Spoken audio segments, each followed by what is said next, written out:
बंधुओं, आज हम आप सबके समक्ष कुछ विशेष कार्यक्रम को लेकर के प्रस्तुत हुए हैं, जिसका संबंध हमारे सनातन धर्म के व्रत पर्व त्योहारों से संबंधित है। नज़दीक भविष्य में इस माघ महीना में सूर्य की संक्रांति होती है, जिसे मकर संक्रांति के रूप में हम मनाते हैं। इसी संबंध में आज हम आप सभी विज्ञजनों, जिज्ञासुओं के सेवा में मकर संक्रांति पर्व की वैज्ञानिकता के संबंध में दो शब्द हम आपके समक्ष रखने जा रहे हैं। इसके पूर्व हमारा प्रणाम स्वीकार करिएगा। बंधुओं, सनातन धर्म के सभी पर्वों का अपना एक वैज्ञानिक आधार होता है।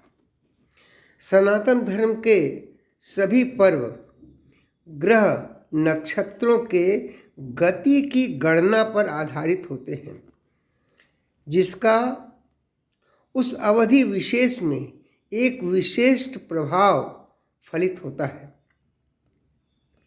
सनातन धर्म में तिथि की गणना सूर्य और चंद्रमा के प्रत्येक 12 अंश के अंतर पर आधारित होता है। होराक्रम के आधार पर ग्रहों के नाम से हमारे दैनिक वार के नाम निर्धारित किए जाते हैं। ये भारतीय ज्योतिष की विशेष महत्ता है। अतः भारतीय ज्योतिष काल गणना का एक शास्त्र है, जहाँ काल गणना को 60 संवत्सरों में बांटकर वर्ष की गणना निर्धारित की गई है। वहीं एक वर्ष के 2 अयनों में बांटकर उत्तरायण और दक्षिणायन नाम से संज्ञा देते हुए उनके फलित के प्रभाव का अध्ययन किया गया है। सूर्य के गति के आधार पर अयन का विभाजन किया गया है।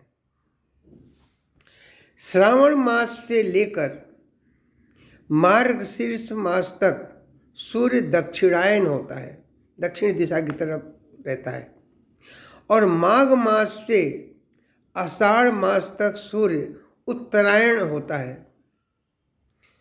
अयन शब्द का अर्थ गति और मार्ग होता है। दक्षिणायन में रात्रि का मान बड़ा होने के कारण अंधकार का आधिपत्य होता है, और उत्तरायण में दिन का मान बड़ा होने से प्रकाश का आधिपत्य होता है। ये बहुत ही महत्वपूर्ण बात है। शास्त्रों में प्रकाश को देवता तथा अंधकार को असुरों का दिन माना गया है। अतः उत्तरायण देवताओं का दिन और दक्षिणायन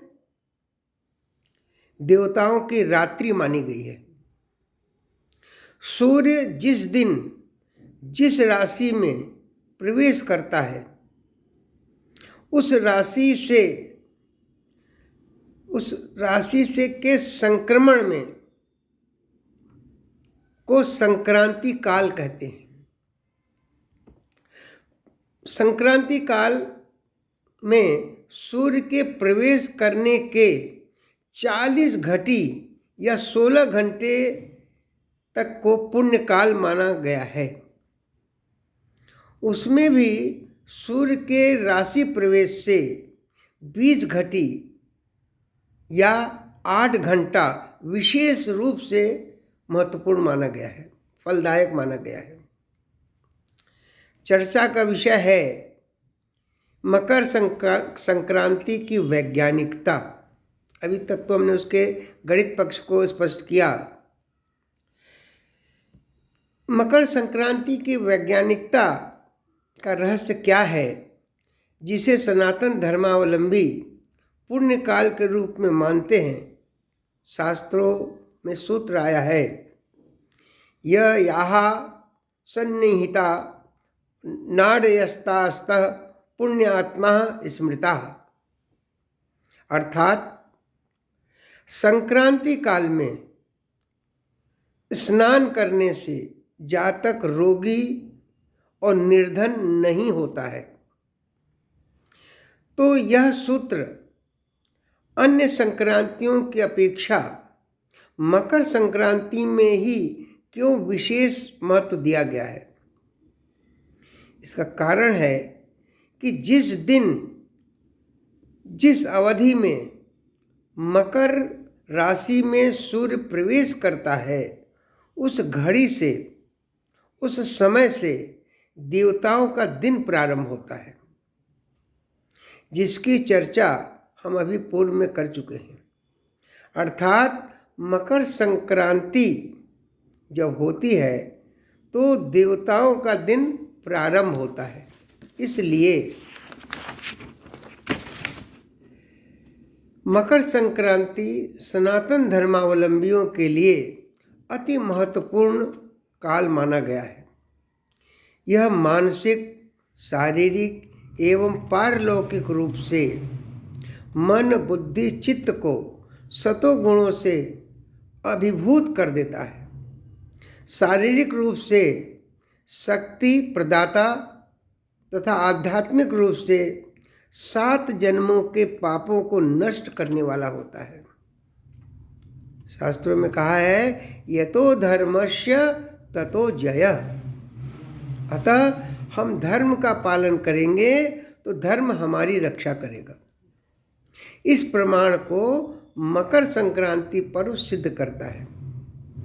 इस प्रकार सनातन धर्म के सभी पर्वों में मानव कल्याण की वैज्ञानिकता का रहस्य छिपा हुआ है।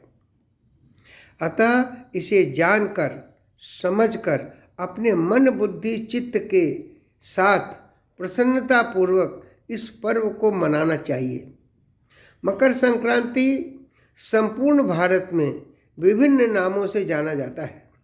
दक्षिण में पोंगल कहा जाता है, उत्तर पश्चिम में लोहड़ी के नाम से इसे जाना जाता है, पूरब में खिचड़ी के पर्व के रूप में इसको नाम दिया गया है।